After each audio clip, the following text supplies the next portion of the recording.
Capítulo 16. La personalidad de Porfirio Díaz. ¿Pero el propio Díaz no es una muy buena persona? Esta pregunta aparece casi de modo invariable en labios del norteamericano ordinario, en cuanto éste se entera por primera vez de la esclavitud, el peonaje y la opresión política de México.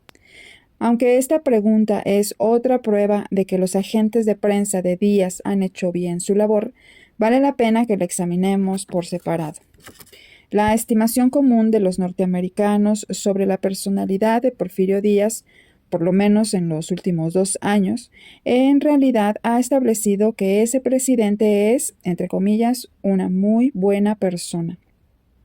Después que James Krillman publicó en Pearson's Magazine su famoso artículo laudatorio, Theodore Roosevelt le declaró en una carta que entre los estadistas contemporáneos no había ninguno más grande que Porfirio Díaz. En el mismo año, durante un viaje a México, William Jennings Bryan habló en los términos más elogiosos de la gran obra de Díaz. David Starr Jordan de la Universidad de Stanford en recientes discursos se ha hecho eco de la afirmación de Krillman de que Díaz es el hombre más grande del hemisferio occidental. Centenares de los más distinguidos ciudadanos norteamericanos se han expresado en términos similares. En cuanto a los norteamericanos prominentes que viajan por México, se ha hecho costumbre, especie de protocolo de viaje, un banquete en el castillo de Chapultepec, los de menor categoría en el café de Chapultepec, y levantar la voz de sobremesa para expresar los más extravagantes elogios de Porfirio Díaz y atribuirle las virtudes de un superhombre y aún de semidios. Si los hechos no fueran abrumadoramente contrarios, si los actos fácilmente comprobables de Porfirio Díaz no fueran una historia diferente, yo no me atrevería a discutir las apreciaciones de esas personas, sobre todo cuando esas opiniones coinciden y se aceptan en general como exactas. Pero los hechos hablan por sí mismos, sin que importe cuán oscuro sea el hombre que los saca a la luz. Tampoco importa cuán distinguidos sean los hombres que desprecian tales hechos, pues estos son más grandes que los hombres curreni literature. Al llamar la atención sobre el nuevo concepto de Porfirio Díaz, que últimamente ha ido ganando terrenos en Norteamérica. Se refiere al presidente de México como un hombre misterioso. Entre comillas, ¿es un estadista sublime o un colosal criminal? Pregunta. A lo cual yo respondería que nosotros tenemos nuestro ideal del estadista y nuestros conceptos de la criminalidad. Todo lo que necesitamos para basar una estimación son los hechos del hombre de que se trate. Si tales hechos se conocen, el misterio se disipa por sí mismo. Al juzgar la vida de un hombre, en especial si es un hombre que ha decidido la suerte de millares, que ha, entre comillas, salvado una nación, o la ha deshecho, las pequeñas virtudes y los pequeños vicios cuentan poco. Los actos insignificantes para bien o para mal solo son importantes en conjunto. Un hombre puede haber cometido graves crímenes, pero si ha otorgado al mundo más alegría que tristeza, se le debe juzgar con benevolencia. Por otra parte, pueden atribuírsele actos laudables, pero si ha detenido las ruedas del progreso por algún tiempo para alimentar su propia ambición, la historia no lo absolverá de este delito. Lo que cuenta es el saldo, lo que decide es la balanza. Si se pesaran las buenas y las malas acciones de Porfirio Díaz, ¿acaso no aparecería muy menguado, terriblemente menguado? Sus amigos pueden cantarle loas, pero cuando ellos, sus mejores amigos, empiezan a especificar, a puntualizar sus razones para colocarlo en un alto nicho del altar de la fama, ¿no se advierte que ellos mismos se transforman en sus acusadores en vez de abogados? ¿Acaso no resulta Díaz convicto por la boca de quienes dicen alabarlo?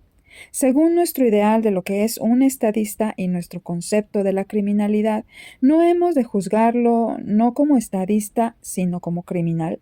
Y puesto que no hay persona en el mundo que ejerza tanto poder sobre tantos seres humanos, ¿no lo juzgaremos como el criminal más colosal de nuestra época? Es curiosa la opinión casi unánime en los Estados Unidos de que Porfirio Díaz es una muy buena persona, pero es explicable. En cierto aspecto, las personas que no han tenido la oportunidad de juzgar por sí mismas a algún hombre o una cosa, ya sean ellas directores de colegio o diputados, se inclinan a aceptar lo que dicen otros respecto a ese hombre o esa cosa. Porfirio Díaz, conocedor de esto y tasador de las buenas opiniones de quienes no están enterados, ha gastado millones para tinta de imprenta en los Estados Unidos. En otro aspecto, la mayoría de los hombres son vulnerables al halago y Porfirio Díaz sabe halagar. Del mismo modo que los católicos importantes que van a Roma procuran una audiencia con el Papa, así los norteamericanos que viajan por México buscan una audiencia con el general Díaz.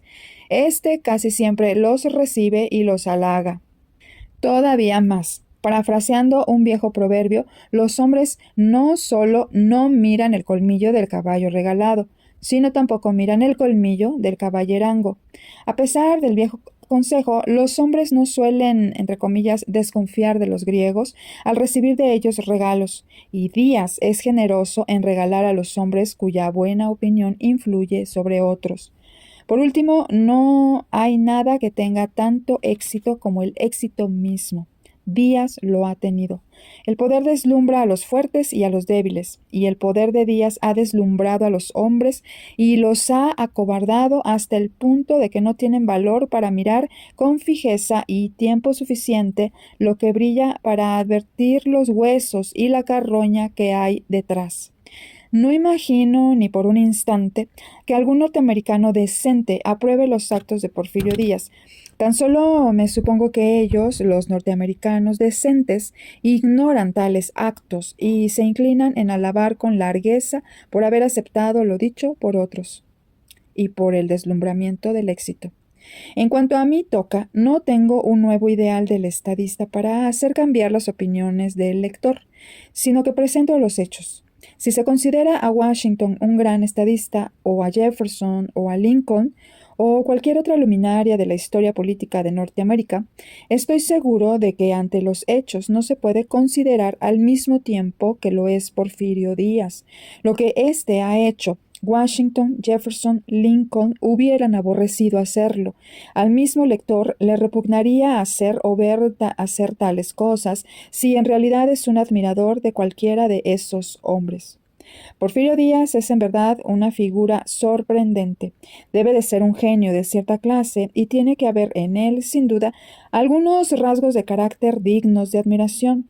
Examinemos algunos de sus actos con el propósito de descubrir si se le puede o no llamar con justicia el mejor estadista del presente, o, entre comillas, el hombre más grande de las Américas.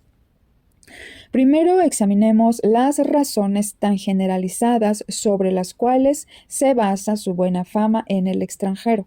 Son tres las principales. Número 1, que Díaz ha, entre comillas, hecho el México moderno.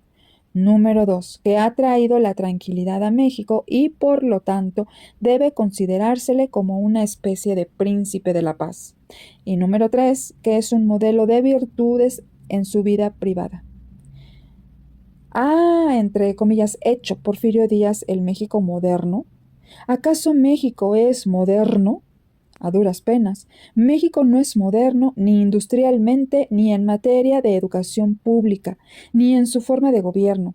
Industrialmente se ha atrasado por lo menos en 25 años respecto a los últimos adelantos. En materia de educación pública, su atraso es por lo menos de 50 años y su sistema de gobierno es digno del Egipto de hace 3000 años.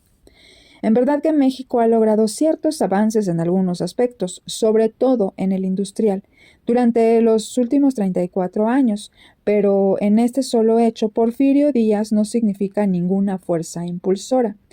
Para demostrar lo contrario, no sería necesario probar que México ha avanzado más deprisa que otros países en ese periodo, y si llega a demostrarse que su progreso ha sido más lento que el de casi cualquier otra de las grandes naciones del mundo en los últimos 34 años, ¿no sería lógico atribuir a Díaz por lo menos algo de esa fuerza retardataria?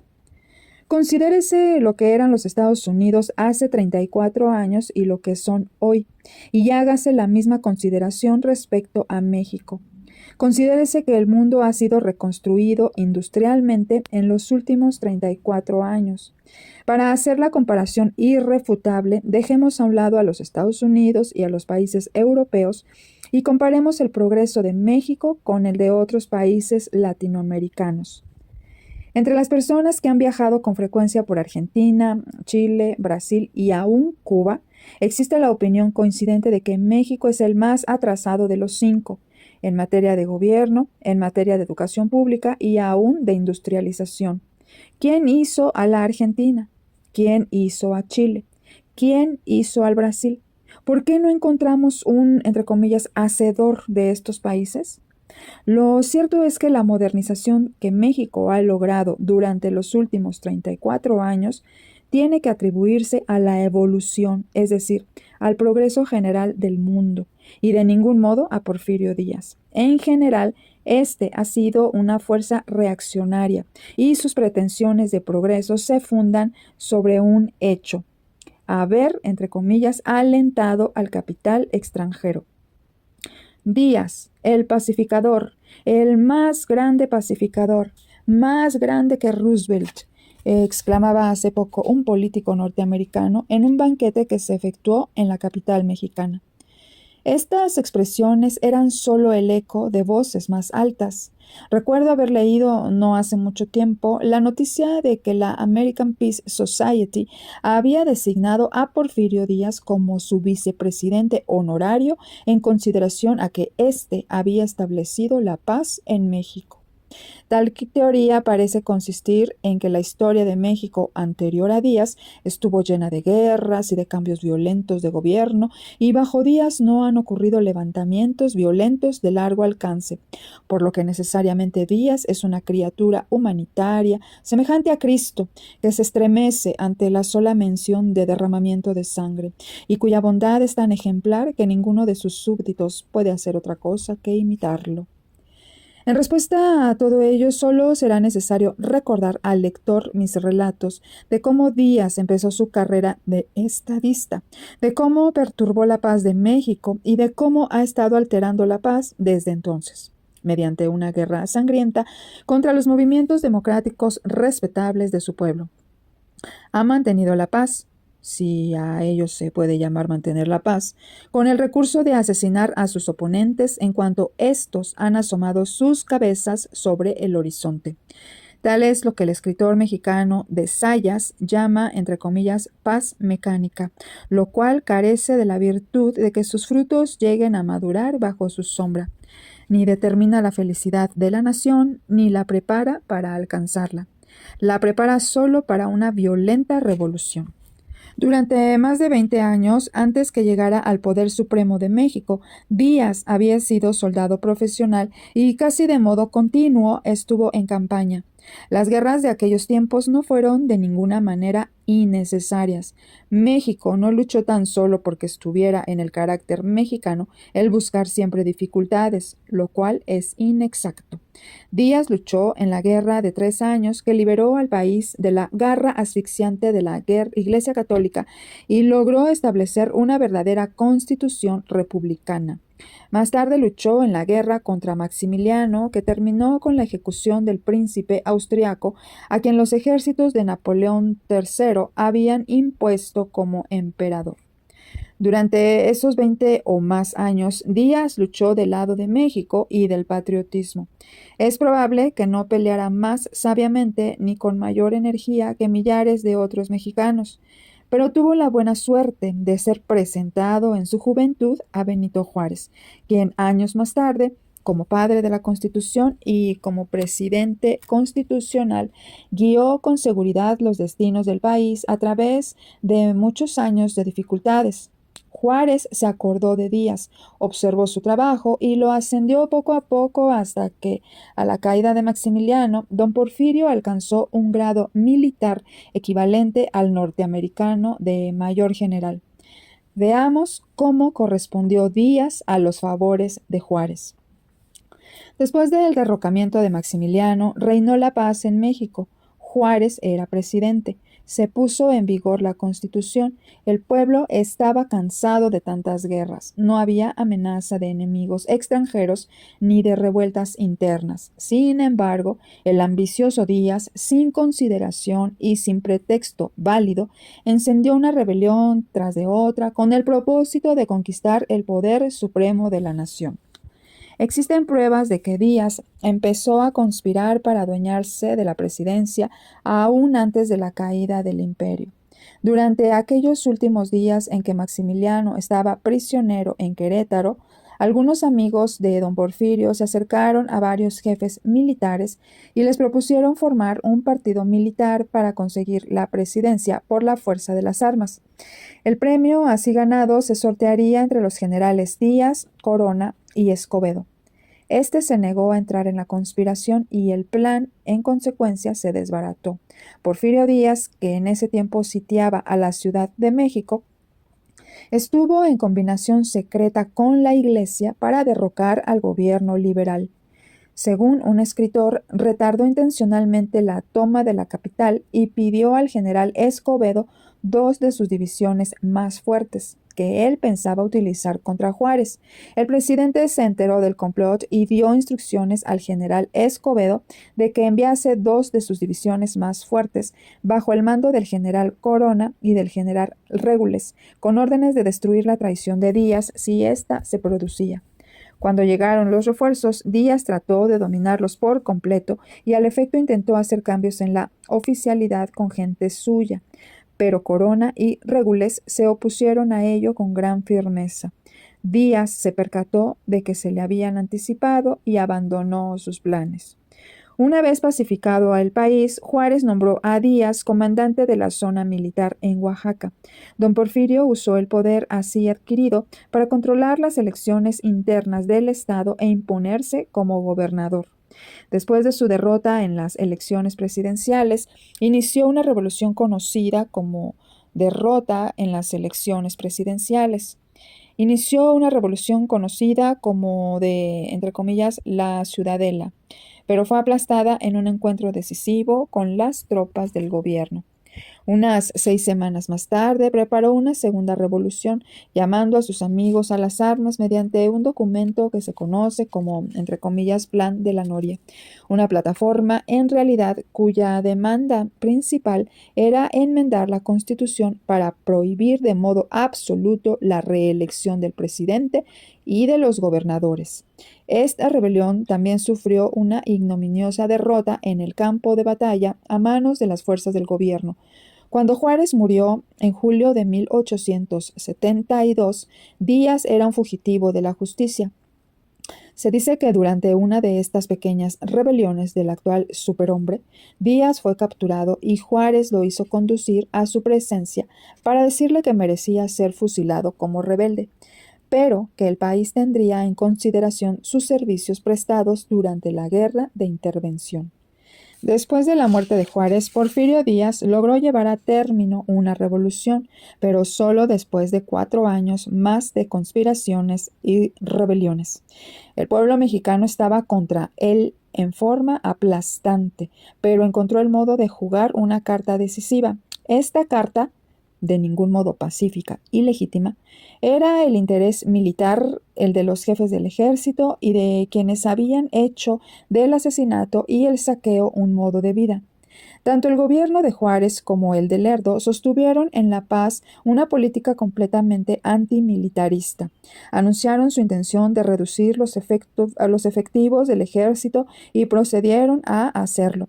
En consecuencia, los jefes militares, al ver que la gloria se alejaba de ellos, se convirtieron en terreno fértil para las semillas de rebelión que Díaz sembraba por todas partes.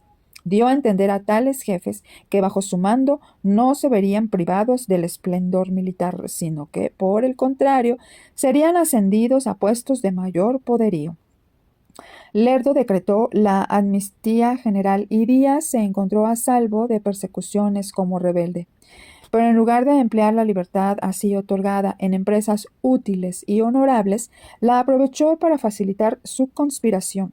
En enero de 1876 se lanzó la tercera rebelión con un, entre comillas, plan de Tuxtepec, en el que una vez más pedía una enmienda que prohibiera la reelección del presidente de la República. Esta tercera rebelión se mantuvo durante casi un año y Díaz publicó un nuevo manifiesto, el, entre comillas, Plan de Palo Blanco, que dio a sus operaciones el aspecto de una nueva y cuarta revolución. Poco después, Porfirio Díaz ganó una victoria decisiva sobre las tropas del gobierno y condujo a su ejército hasta la Ciudad de México, donde se declaró a sí mismo presidente provisional. Unos días más tarde organizó la farsa de unas elecciones en las que colocó soldados en las casillas electorales y no permitió que aparecieran candidatos rivales ni que se depositaran votos de oposición. Así, desde 1876, hace más de una generación, Porfirio Díaz llegó a ser el jefe del Estado mexicano como rebelde en armas. Empezó por perturbar la paz de México y ha continuado alterándola con carnicerías periódicas en grande escala entre su propio pueblo. El general Porfirio Díaz es, entre comillas, el más grande mantenedor de la paz y el príncipe de la paz. ¡Qué sacrilegio! Sin duda es verdad que el dictador mexicano no ha sido víctima de los desenfrenos físicos que algunas veces tientan a hombres que han subido con rapidez al poder. Pero, ¿qué significa eso? Con certeza nadie arguirá que si un hombre se mantiene corporalmente limpio, tiene el derecho de desgobernar a un país y asesinar a un pueblo. La limpieza personal, la temperancia y la virtud conyugal no determinan en lo más mínimo la reputación de un hombre como estadista.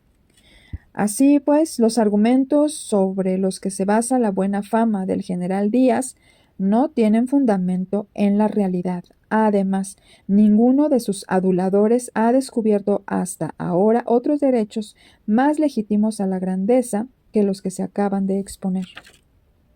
Díaz tiene algunas facultades personales, como genio para la organización, agudo juicio de la naturaleza humana y laboriosidad. Pero estas características no determinan que sus actos públicos sean benéficos. Igual que las virtudes que la devota metodista atribuía al diablo, laboriosidad y persistencia, estas solo hacen más eficaz lo que el diablo ejecuta. Si prefiere hacer el bien, se convierten en virtudes. Si prefiere hacer el mal, pueden muy bien agregarse a sus vicios. Los panegiristas de Porfirio Díaz tienen la costumbre de hablar con generalidades, pues de otro modo se verían en aprietos. Por otra parte, se podría escribir un voluminoso libro sobre los actos perversos y los rasgos despreciables del dictador. La ingratitud es uno de los cargos menos dignos de mención que se lanzan contra él. Benito Juárez hizo la carrera de Porfirio Díaz. Este recibió de sus manos todos los ascensos. No obstante, se rebeló contra su país y contra su amigo, de revuelta en revuelta, e hizo que los últimos días del gran patriota fueran turbulentos e infelices. Sin embargo, para presentar el otro aspecto, Díaz ha demostrado gratitud para algunos de sus amigos, pero al hacerlo ha exhibido al mismo tiempo absoluto desprecio por el bienestar público. Un indio llamado Caguanzi, analfabeto pero rico, era amigo de Díaz cuando éste estaba alzado en rebelión contra Juárez y Lerdo. Caguanzi abasteció al rebelde con caballos y dinero, y cuando Díaz se adueñó del poder supremo, no lo olvidó, lo hizo gobernador de Tlaxcala y le envió un maestro para que le enseñara a firmar con su nombre los documentos oficiales. Lo mantuvo como gobernador de ese estado, dándole rienda suelta para que robara y saqueara a su gusto. Y Caguanzi ha permanecido allí durante 34 años. Todavía hoy es gobernador de Tlaxcala. Un caso similar fue el de Manuel González, un compadre de Díaz que lo ayudó en sus rebeliones y a quien éste colocó como su sucesor en la presidencia desde 1880 hasta 1884. Después que González hubo servido a los propósitos de Díaz en el gobierno federal, don Porfirio le regaló el gobierno del estado de Guanajuato, donde reinó hasta su muerte. González gustaba de jactarse de que el gobierno había matado a todos los bandidos de Guanajuato, menos a él, que era el único bandido tolerado en ese estado. Los panegíristas de Díaz hablan de su capacidad intelectual, pero no se atreven a decir nada de su cultura. La cuestión de si el dictador es un hombre cultivado o no lo es parecería importante, puesto que determinaría, hasta cierto punto, la impartición de cultura entre el pueblo, al que domina tan absolutamente. Díaz es inteligente, pero su inteligencia puede muy bien calificarse como criminal, tal como la que se necesita en alguna empresa explotadora o en un organismo como el Tammany Hall. En idear métodos y procedimientos para reforzar su poder personal, la inteligencia de Díaz ha llegado a la altura del genio, pero poco o nada tiene de refinamiento y cultura. A pesar de su necesidad de tratar con extranjeros casi a diario, nunca aprendió el inglés ni ninguna otra lengua extranjera. Nunca lee excepto recortes de prensa y libros acerca de sí mismo. Nunca estudia excepto el arte de mantenerse en el poder.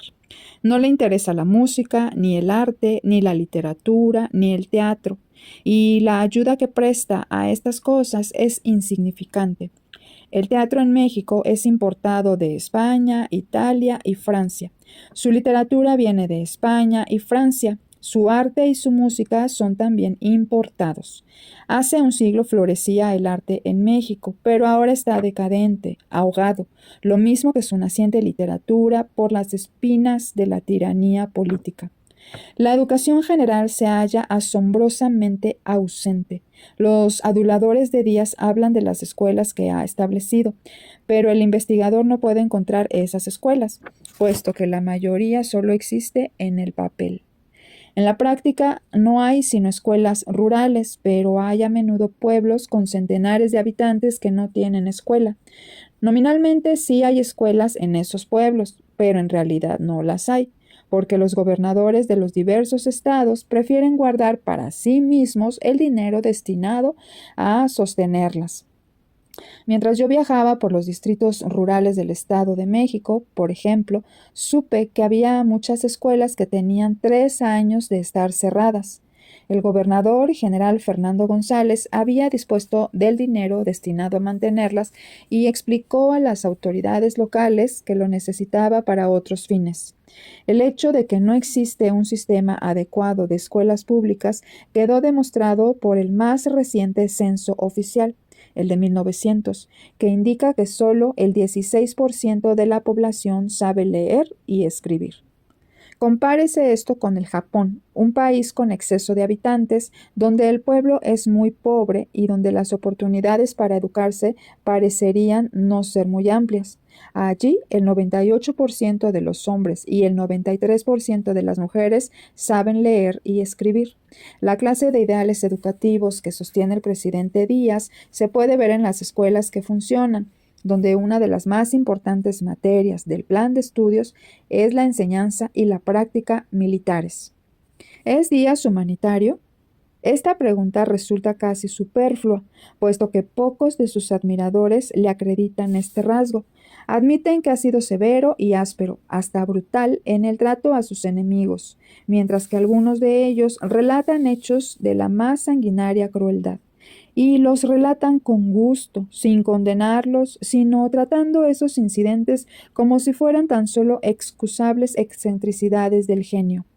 Las muertes en gran escala que se han llevado a cabo por órdenes de Díaz, las torturas a que se ha sometido a los prisioneros, la esclavitud de centenares de miles de gentes del pueblo, la escalofriante pobreza que Díaz puede ver cada vez que sale de su palacio y que podría aliviar en mucho si quisiera, son por sí mismas pruebas suficientes de su inhumanidad. La crueldad constituye, sin duda, una parte de su herencia. Su padre, domador de caballos, era notable por ese rasgo.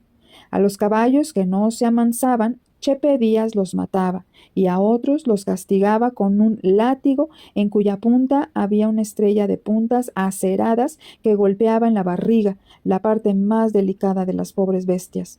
Por esta razón, la gente de Oaxaca, estado natal de Díaz, no acudía mucho a casa del padre, que era pobre.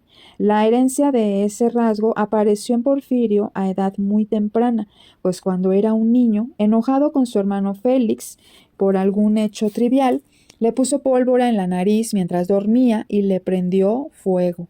Desde entonces se le llama a Félix el Chato Díaz.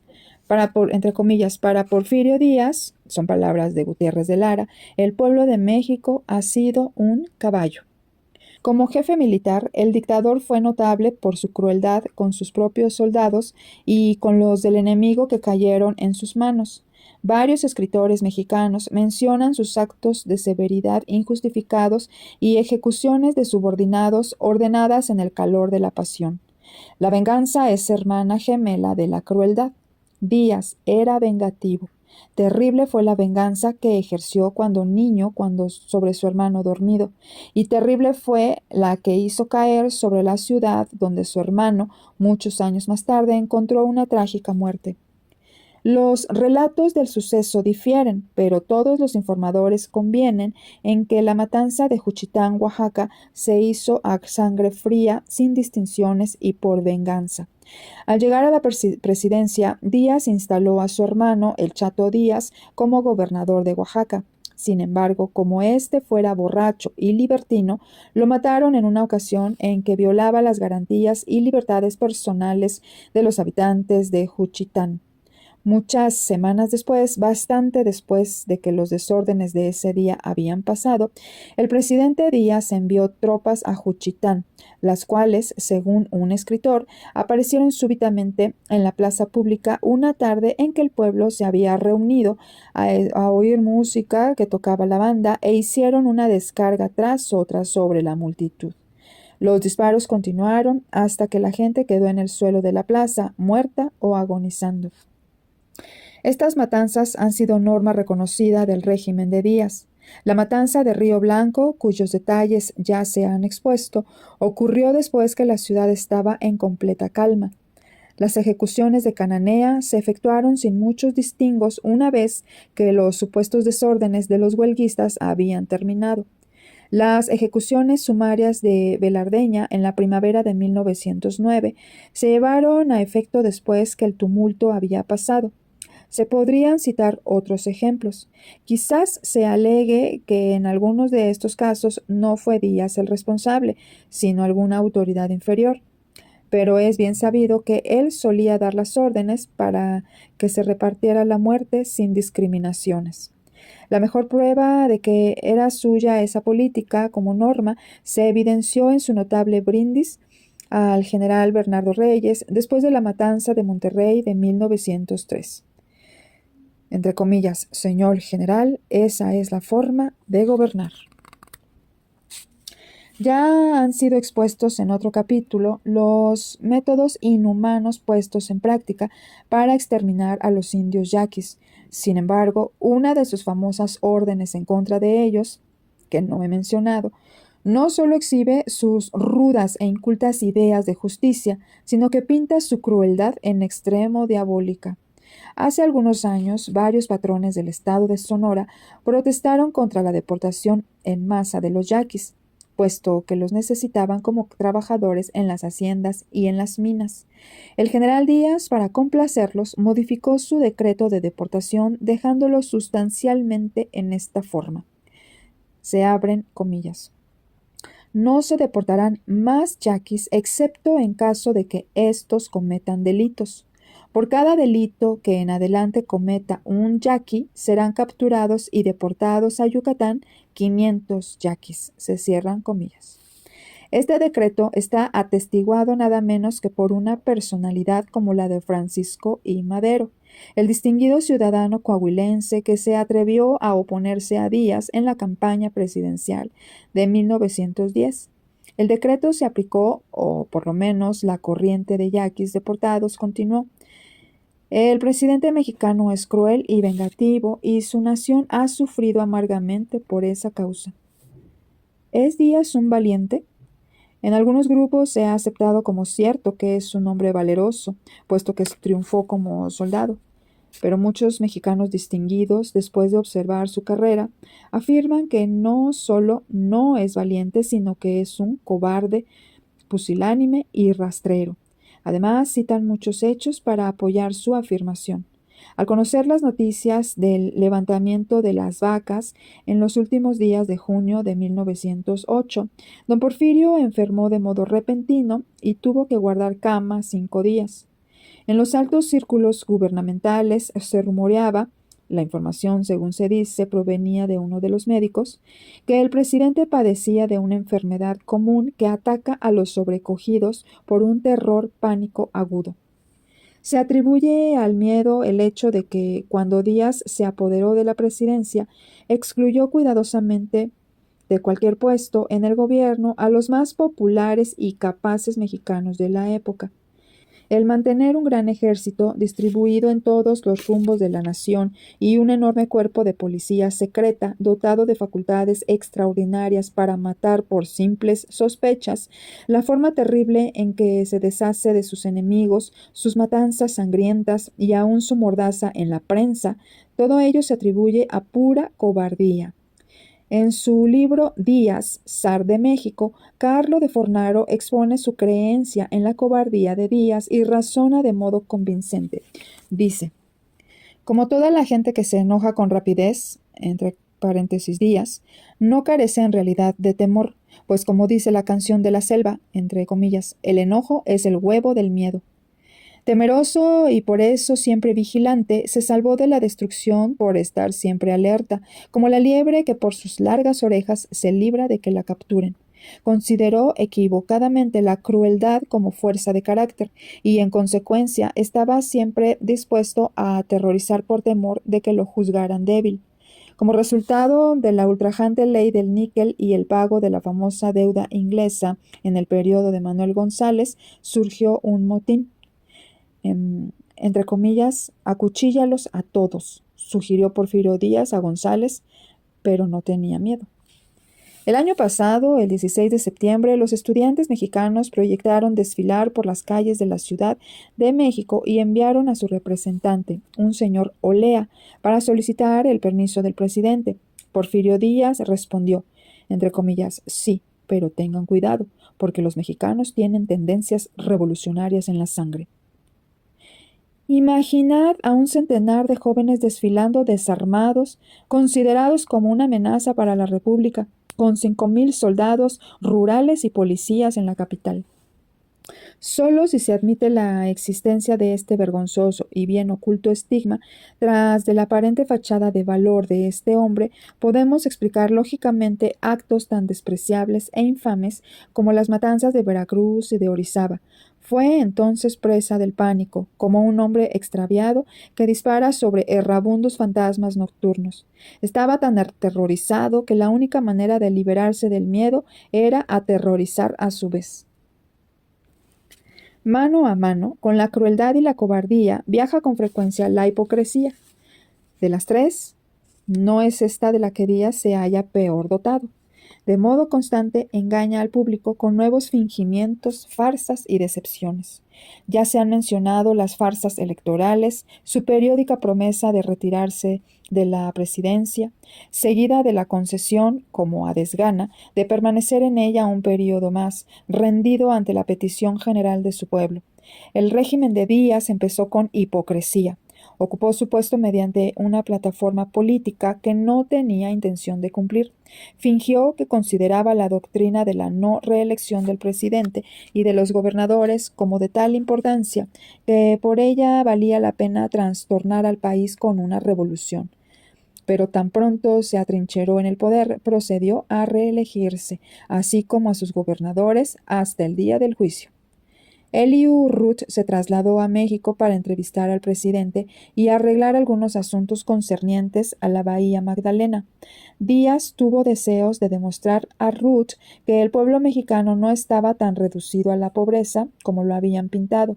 En consecuencia, el día anterior a la llegada de Ruth y por medio de la Secretaría de Gobernación, mandó distribuir 5,000 pantalones nuevos entre los trabajadores que se veían con más frecuencia en las calles de la Ciudad de México. Pero a pesar de las órdenes de que los pantalones se usaran, la mayoría de ellos fueron cambiados rápidamente por alimentos. De este modo, quizá el señor Ruth no resultó completamente engañado. Este incidente tan solo muestra hasta qué extremos llega la mezquina hipocresía del actual gobernante mexicano. Díaz es el jefe de los masones en México, sin embargo, designa a los obispos y arzobispos del país. Los matrimonios eclesiásticos no son reconocidos por la ley. Sin embargo, Díaz ha favorecido a la Iglesia hasta el extremo de negarse a promulgar una ley de divorcio, de manera que en México no existe, ni segundos casamientos durante la vida de ambos interesados. Constantemente trata de engañar al pueblo respecto a sus propios designios. Consolidó bajo el dominio nacional los dos principales sistemas de ferrocarriles con el propósito declarado de colocar a estos en condiciones de ser utilizados por el gobierno, el mejor modo posible, en tiempo de guerra. Pero en realidad esa maniobra financiera sirvió para dar a sus amigos la oportunidad de hacer millones con la especulación de las acciones. Los engañados de esta clase podrían enumerarse hasta el infinito.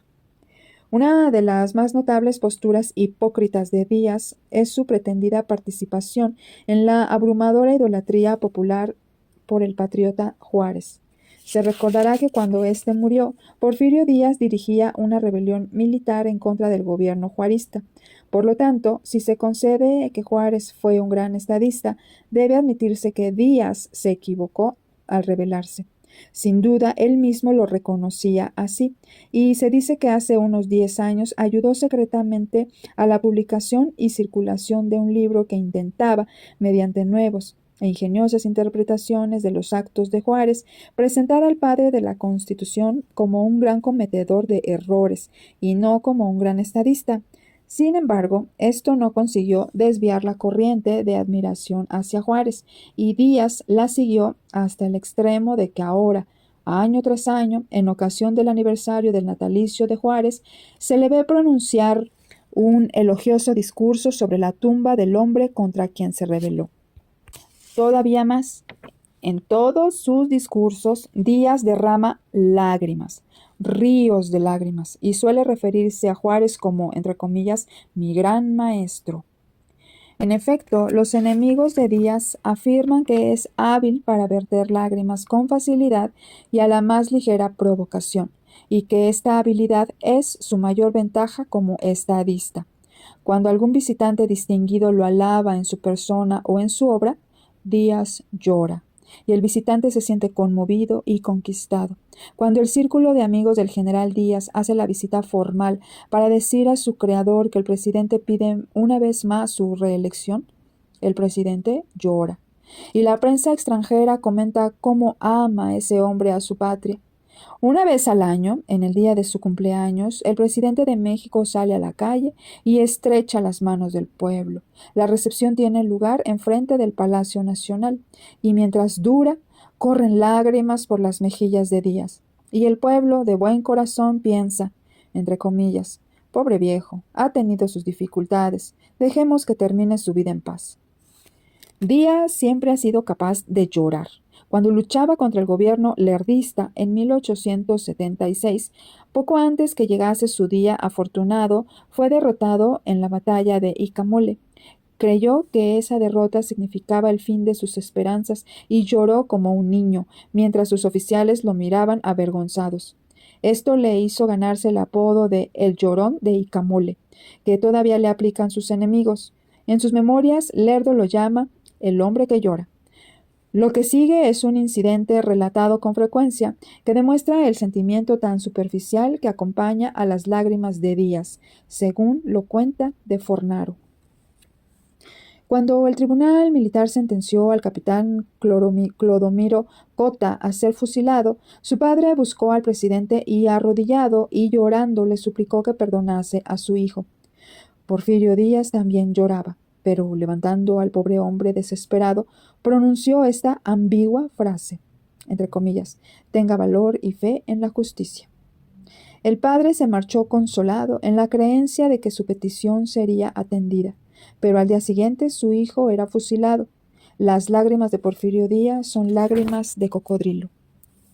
Se dice que no es disipado, por lo menos sí bebe mucho y se emborracha con el vino de la adulación. Tanto su vanidad como su falta de refinamiento y gusto se evidencian con la ordinariez y ridiculez de las alabanzas que premia y con las cuales se complace. No se ha distinguido como avaro, lo cual no es sorprendente, puesto que el poder que detenta, apoyado en el ejército y en el resto de su organización, es mucho mayor que el poder que pudiera comprarse con dinero. Para Porfirio Díaz, el dinero y otros bienes de valor intrínseco no son más que peones de ajedrez y los usa para comprar el apoyo de los codiciosos.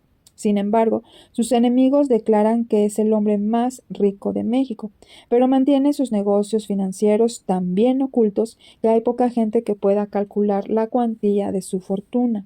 Se sabe que tiene grandes bienes con nombres supuestos y a nombre de incondicionales. Todos los miembros de su familia son ricos, pero ¿por qué se había de preocupar por el dinero cuando todo México es suyo?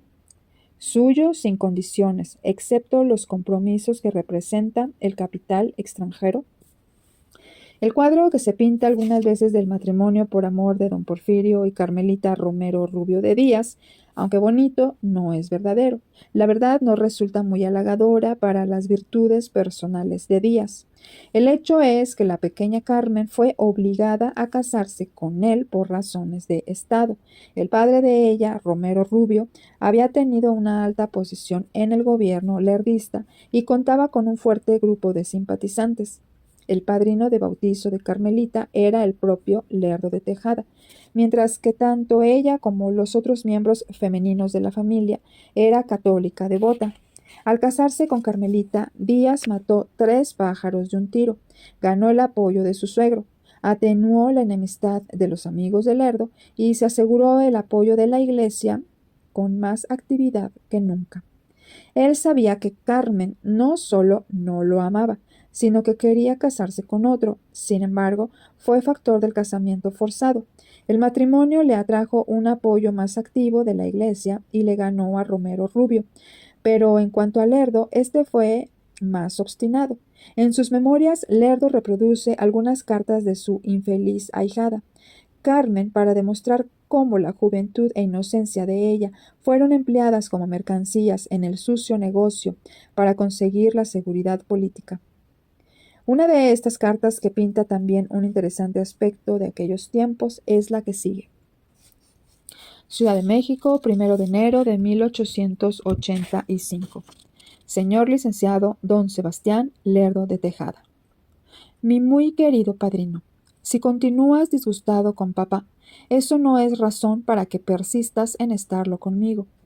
Tú sabes mejor que nadie que mi matrimonio con el general Díaz fue obra exclusiva de mis padres, por quienes, solo por complacerlos, he sacrificado mi corazón, si puede llamarse sacrificio, el haber dado mi mano a un hombre que me adora y a quien correspondo solo con afecto filial.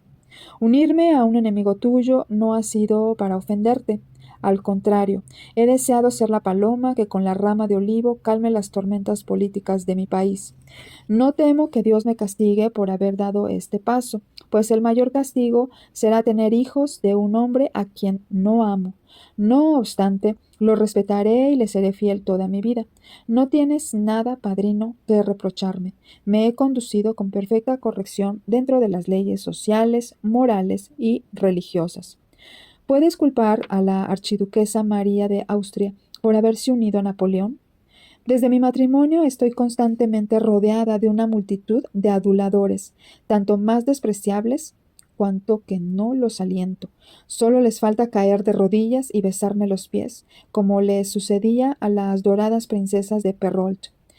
Desde la comisión de limosneros que me presentaron ayer hasta el sacerdote que pedía una peseta para cenar ascendiendo o descendiendo la escalera, Todos se mezclan y se atropellan implorando un saludo, una sonrisa, una mirada. Los mismos que en un tiempo no muy remoto se hubieran negado a darme la mano si me vieran caer en la acera, ahora se arrastran como reptiles a mi paso y se considerarían muy felices si las ruedas de mi carruaje pasaran sobre sus sucios cuerpos. La otra noche, cuando tosía en el pasillo del teatro, un general que estaba a mi lado interpuso su pañuelo para que la saliva, en preciosas perlas, no cayera en el piso de mosaico. Si hubiéramos estado solos, es seguro que esa miserable criatura hubiera convertido su boca en una escupidera. Esta no es la exquisita lisonja de la gente educada, es el brutal servilismo de la chusma en su forma animal y repulsiva como el de un esclavo. Los poetas menores y los poetastros, todos me martirizan a su manera. Es un surtidor de tinta capaz de ennegrecer al mismo océano. Esta calamidad me irrita los nervios hasta el punto de que a veces tengo ataques de histeria. Es horrible, ¿verdad, padrino? Y no te digo nada de los párrafos y artículos publicados por la prensa que papá ha alquilado. Los que no me llaman ángel dicen que soy un querubín, otros me ponen a la altura de una diosa, otros me ponen en la tierra como un lirio, una margarita o un jazmín. A veces yo misma no sé si soy un ángel, un querubín, una diosa, una estrella, un lirio, una margarita, un jazmín o una mujer. Dios, ¿quién soy yo para que me deifiquen y me envuelvan en esta nube de fétido incienso? Ay, padrino, soy muy infortunada y espero que no me negarás tu perdón y tu consejo. Carmen. ¿Es Díaz un patriota? ¿Desea de corazón el bienestar de México? Sus aduladores juran por su patriotismo, pero los hechos exigen una respuesta negativa. Ayudó a derrocar a un príncipe extranjero, pero enseguida lanzó a la guerra a un país pacífico. ¿Acaso se diga que Díaz pensaba que él podía ordenar los destinos de México en beneficio del país mejor que cualquiera otro? Sin duda, pero ¿por qué no ha procurado el progreso de su país? ¿Es posible que crea que la autocracia es mejor para el pueblo que la democracia? ¿Es posible que considere el analfabetismo como una condición para la mayor felicidad posible del pueblo? ¿Puede creer que el hambre crónica contribuye al bienestar de una nación? Díaz ya es un anciano de 80 años. ¿Por qué no toma alguna providencia contra el caos político después de su muerte? ¿Es posible que crea que lo mejor para su pueblo es nunca intentar gobernarse a sí mismo? ¿Y por esto destruyó a su país, preparándolo para que sea fácil presa del extranjero? Es imposible creer estas cosas de Díaz. Es mucho más razonable pensar que cualquier deseo que abrigue para el bienestar de su país es oscurecido y borrado por la ambición personal de mantenerse en el poder toda la vida. A mi juicio, esta es la clave del carácter y de los actos públicos de Porfirio Díaz. Mantenerse, permanecer en el poder. Se abren comillas. ¿Cómo afectará esta acción la seguridad de mi posición? Siempre se pregunta Díaz. Creo que esta pregunta ha sido la única piedra de toque en la conducta de Porfirio Díaz durante los últimos 34 años. Siempre la ha tenido presente. Con ella ha comido, bebido y dormido. Teniéndola enfrente, se ha casado. Así ha construido toda su maquinaria, enriqueciendo a sus amigos y dispuesto de sus enemigos. Ha comprado a unos y matado a otros. Con ella ha halagado y obsequiado al extranjero, favorecido a la Iglesia, mantenido su temperancia física y ha aprendido un porte marcial. Con ella ha enfrentado a un amigo contra otro, ha alimentado los prejuicios de su pueblo contra otros pueblos, ha pagado al impresor, ha llorado en presencia de la multitud cuando no había tristeza en su alma y ha destruido a su país. ¿De qué hilo cuelga la buena fama de Porfirio Díaz entre los norteamericanos? Del único hecho de que ha destruido a su país y lo ha preparado para que caiga fácilmente en el poder del extranjero. Porfirio Díaz cede a los norteamericanos las tierras de México y les permite que esclavicen a su pueblo. Por esto es, para aquellos, el más grande estadista de la época, héroe de las Américas y constructor de México, un hombre maravilloso, que es bastante inteligente y previsor para apreciar el hecho de que, de todas las naciones, la norteamericana es la única con virtud y capacidad suficiente para sacar a México de la ciénaga de desaliento en que se halla. En lo que toca al mexicano, dejadlo morir. Después de todo, solo sirve para alimentar el molino del capital norteamericano.